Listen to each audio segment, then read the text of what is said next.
ætlum aðeins að fræðast Rotary á Íslandi og kannski aðeins allan heim líka. Segðu okkur kannski til að byrja með hvað Rotary? Rotary eru fremstu mannúðar- og þjónustu samtök í heim. Og þetta eru samtök sem orðin 110 ára. Það voru 110 ára afmæli bara fyrir 23. febrúar. Þau voru stofnuð í Bandaríkjunum af Paul Harris í Chicago. Og hann gerði það vegna þess að hann var nýfluttur til borgarinnar og fannst hann heldur vinafár og fékk 4 eða 5 með sér til þess að byrja svona klúbb. Og þetta Rotary orð kemur af því að Rotary svona hjólið okkar, snúast í hringi, og það var vegna þess að þeir héldu fundina til skiptis bara á skrifstofunum sínum. Nú, Rotary eru alþjóðasamtök, sem ég sagði, mannúðar- og þjónustusamtök í yfir 200 löndum. Það eru 35.000 klúbbar í öllum heiminum og á Íslandi þá eru 30 klúbbar sem bara mjög gott og það eru 1200 manns sem eru í Rotary á Íslandi. Og ég glemdi að segja, í heiminum þetta rúmlega 1,2 milljónir sem eru Rotary-félagar. Og hver nú tilgangurinn og markmiðið? Markmiðið það má segja, felist í einkunnarorðum Rotary sem þjónusta ofar eigin hag. Það eru aðaleinkunnarorðin okkar. Og svo förum við til dæmis með fjórpróf á hverjum einasta fundi sem hljóma svona: er það satt og rétt? Er það drengilegt? Eykur það velvild og vinarhug? Er það öllum til góðs? En Rotary hefur tekið af sér ýmis verkefni, ekki satt? Hvers konar verkefni eru það? Já, það eru mörg verkefni bæði í gangi á Íslandi hjá öllum klúbbum. Allir klúbbar vinna að svona verkefnum í nær samfélaginu sem getur verið ýmiss konar. Það getur snúið að því að eiga lítinn skógarlund, gróðursetja. Sumir klúbbar styðja elliheimili, koma og lesa upp eða eitthvað slíkt. Og ég sé hérna í bæklingnum ykkar að það til dæmis talað baráttu gegn lömunarveiki sem þá verkefni á heimsvísu. Á heimsvísu, og það stærsta verkefni sem Rotary hefur tekið af sér. Við erum búin að vera að berjast við lömunarveikina í mörg ár eða áratugi og það þannig að við borgum í sjóð sem heitir Polio Plus sjóðurinn, sem notaður til að kosta baráttuna gegn lömunarveiki og að bólusetja við henni. Og Rotary sjóðurinn svona flaggskip hreyfingarinnar og hluti af honum Polio Plus sjóðurinn eða útrýming lömunarveiki sem við greiðum í, og síðan bólusettum við henni.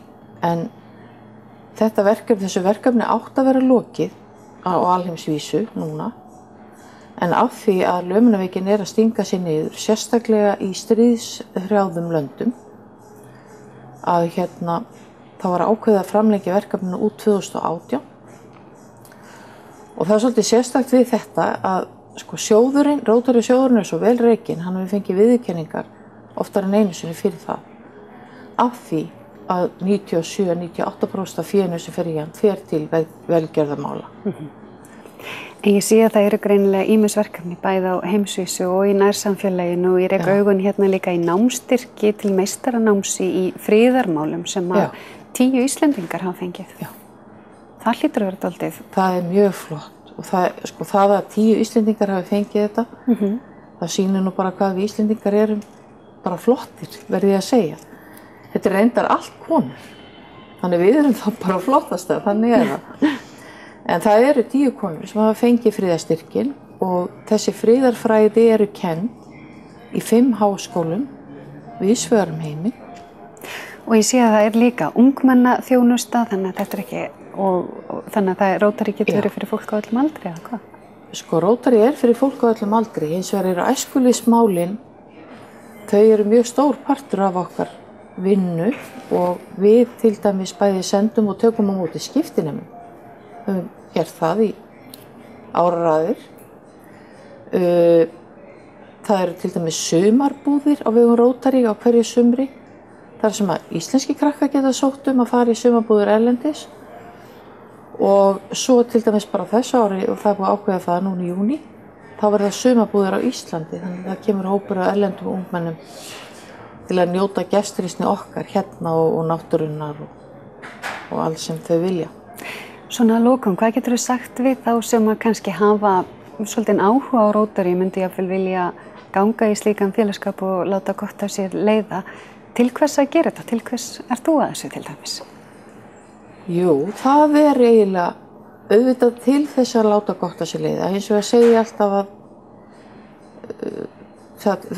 tengslanetið, það að vera í Rotary klúbb, þetta fólk úr öllum starfsgreinum.